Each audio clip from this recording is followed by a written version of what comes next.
ഒരൊറ്റപ്പെട്ട ശബ്ദമാണ് എൻ്റേത്. ആ ഒറ്റപ്പെട്ട ശബ്ദത്തിലൂടെ ശ്രീ കാന്തപുരം അബൂബക്കർ മുസ്ലിയാർക്ക് അദ്ദേഹത്തിൻ്റെ പ്രസ്ഥാനത്തിന് എല്ലാവിധ ആശംസകളും അർപ്പിക്കാൻ ഞാൻ ഈ അവസരം ഉപയോഗിക്കുകയാണ്. ഞാൻ അദ്ദേഹത്തെ ഒരു 2 പതിറ്റാണ്ട് മുമ്പാണ് കണ്ടത്. അന്ന് KG മാരാർ അദ്ദേഹം എൻ്റെ പാർട്ടിയുടെ പ്രസിഡൻറ്റും ഞാൻ ജില്ലാ പ്രസിഡൻറ്റുമായിരുന്നു. അന്ന് മാങ്കാവിലൊരു ചെറിയ വീട്ടിൽ അവർ രണ്ടും കൂടി ഒരു പൊതുകാര്യത്തെ സംബന്ധിച്ച്, രാഷ്ട്രീയമല്ല, ഒരു പൊതുകാര്യത്തെ സംബന്ധിച്ച് സംസാരിക്കുന്ന അവസരത്തിൽ ദൂരെ നിന്ന് അദ്ദേഹത്തെ കാണാൻ എനിക്ക് സാധിച്ചു, സംസാരിക്കാൻ സാധിച്ചില്ല. പിന്നീട് ഞങ്ങൾ കണ്ടത് വിവാദമായി ഞാനതിൽ പ്രതിക്കൂട്ടിലായ ഒരാളാണ്. അദ്ദേഹത്തിൻ്റെ ഏറ്റവും വലിയ സവിശേഷതയായി ഞാൻ കാണുന്നത്, ഒരു ബഹുമത സമൂഹത്തിൽ ഇസ്ലാം, മുസ്ലിം അതെങ്ങനെ പ്രവർത്തിക്കണം, അതെങ്ങനെ സമുദായത്തിന് ഗുണകരമാകണമെന്ന് അറിയാവുന്ന, ഇന്ത്യയിൽ ജീവിച്ചിരിക്കുന്ന ഏറ്റവും കരുത്തനായ മുസ്ലിം നേതാവായി ഞാൻ അദ്ദേഹത്തെ കാണുകയാണ്. അതുകൊണ്ടാണ് അദ്ദേഹം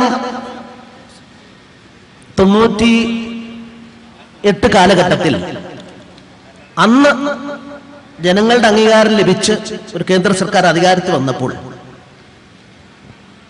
അന്ധമായ വിരോധം, രാഷ്ട്രീയമായ വിരോധം ഉണ്ടാവാം, അല്ല മതപരമായ, എൻ്റെ രാഷ്ട്രീയ പശ്ചാത്തലം, എൻ്റെ പ്രസാദത്തെ പറ്റി നിങ്ങൾക്കെല്ലാം അറിയാവുന്നവരാണ്. അപ്പൊ അതുകൊണ്ട് ഇവിടെ ഇപ്പൊ വന്ന് നിൽക്കുമ്പോഴും ഞാൻ ആലോചിക്കുകയായിരുന്നു, എന്തിനിവിടെ വന്നു, അദ്ദേഹത്തിനുള്ള ബഹുമാനം കൊണ്ട് വന്നു. പലരും വരുന്നത് പോലെ ഒരു രാഷ്ട്രീയ തീർത്ഥാടകനായിട്ടല്ല ഞാൻ വന്നിട്ടുള്ളത്. പലരും അദ്ദേഹത്തെ കാണാറുള്ളത് ഇലക്ഷൻ വരുമ്പോഴും അല്ല ഇലക്ഷന്റെ മുന്നോടിയായി അദ്ദേഹത്തെ കാണാറുണ്ട്. ഈ 2 തലത്തിലും ഞാൻ കാണാൻ ആഗ്രഹിക്കുന്നയാളല്ല, കണ്ടതുകൊണ്ട് പ്രയോജനവുമില്ല. കാന്തപുരം ക്രാന്തദർശിയാണ്. ക്രാന്തദർശിക്ക് ഇന്നത്തെ ഇലക്ഷനോ നാളത്തെ ഇലക്ഷനോ മാത്രമല്ല, വരാൻ പോകുന്ന തലമുറയെപ്പറ്റി, വരാൻ പോകുന്ന ജനസഞ്ചയത്തെ പറ്റി അറിയാവുന്നത് കൊണ്ട് അദ്ദേഹം മാത്രമാണ് ഇന്ത്യയിലെ അന്നത്തെ സർക്കാരുമായി പരിമിതമായി നിന്നുകൊണ്ടല്ല, മുസ്ലിം താല്പര്യങ്ങൾ അദ്ദേഹം സംരക്ഷിക്കാൻ ശ്രമിച്ചയാളാണ്. പരിമിതമായി അദ്ദേഹം ആ ഭരണ സംവിധാനത്തിലും എൻ്റെ സമുദായത്തിന് എങ്ങനെ ഗുണകരമാക്കാമെന്ന് ചിന്തിച്ച അന്നത്തെ ഇന്ത്യയിലെ ഏറ്റവും വലിയ മുസ്ലിം പണ്ഡിതനായിട്ട് ഞാൻ അദ്ദേഹത്തെ കാണുകയാണ്. അതുകൊണ്ട് തന്നെ ഇതിനെപ്പറ്റി അടുപ്പം ചിന്തിച്ചത് കൊണ്ട് ഞാൻ അദ്ദേഹവുമായി അടുപ്പമായി. ആ അടുപ്പത്തില് ഞാൻ പ്രതിക്കൂട്ടിലായ ഒരാളാണ്. ഞാൻ പ്രതിക്കൂട്ടം അദ്ദേഹം ചെയ്ത കുറ്റം കൊണ്ടല്ല, പല സുഹൃത്തുക്കളും എന്നെ തെറ്റിദ്ധരിച്ചു. പക്ഷെ എനിക്കിപ്പോൾ ഇവിടെ നിൽക്കുമ്പോൾ ഒരു വലിയ സന്തോഷമുണ്ട്. ഈ മാർച്ച് 1-ാം തീയതിക്ക് ശേഷം ഷാനവാസിന്റെ പുറകെ ചിരിക്കുന്നുണ്ടാവും.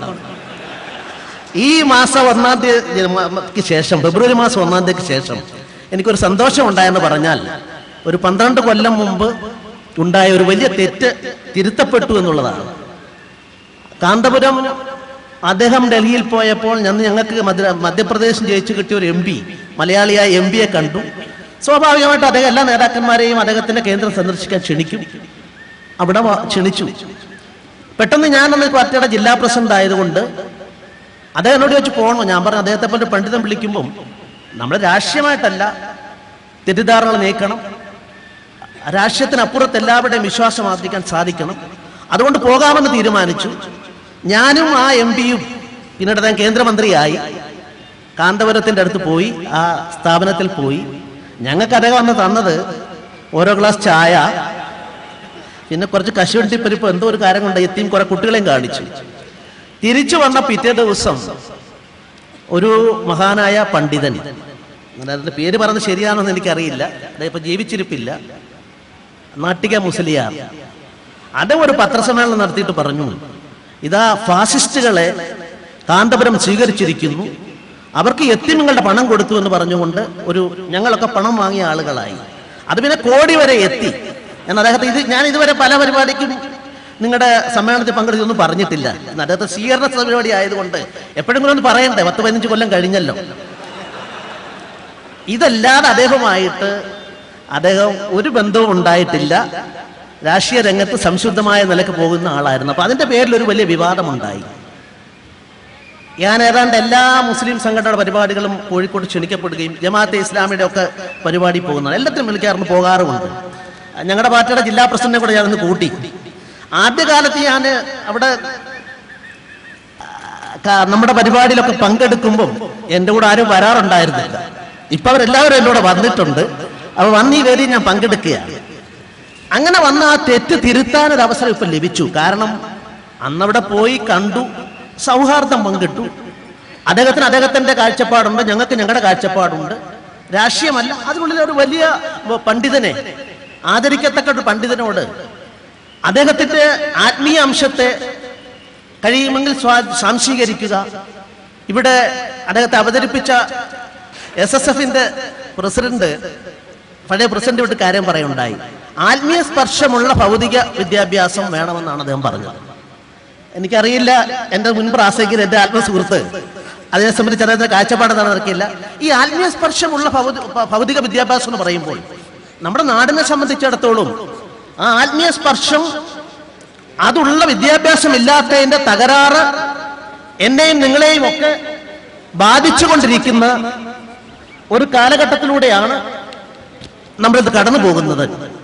അതുകൊണ്ട് ഞങ്ങളെയൊക്കെ വിളിച്ചു കഴിഞ്ഞാൽ, ഞങ്ങളുമായി വേദി പങ്കിട്ട് കഴിഞ്ഞാൽ അതൊക്കെ അനിസ്ലാമികമാണെന്ന് 12 കൊല്ലം പ്രഖ്യാപിച്ച, എന്റെയൊക്കെ പേരിൽ അന്ന് ആക്ഷേപം ഉന്നയിച്ച ആളുകള് ഈ മാർച്ച് മാസം 1-ാം തീയതി അവരുടെ സമ്മേളനത്തിലേക്ക് എന്നെ വിളിക്കുകയും അവിടെ കോഴിക്കോട്ട് കടപ്പുറത്ത് പോയി എനിക്ക് സംസാരിക്കാനും അവരെ അഭിസംബോധന ചെയ്യാനുമുള്ള അവസരം ലഭിക്കുകയും ചെയ്തു എന്നുള്ളത് ഈ ഫെബ്രുവരി മാസം 1-ാം തീയതി നടന്ന സമ്മേളനത്തിൽ ഞാനും കോൺഗ്രസിന്റെ പ്രതിനിധികളും ഒക്കെ തന്നെ ഒന്നിച്ച് പങ്കെടുത്ത് ഒരവസരമുണ്ടായി.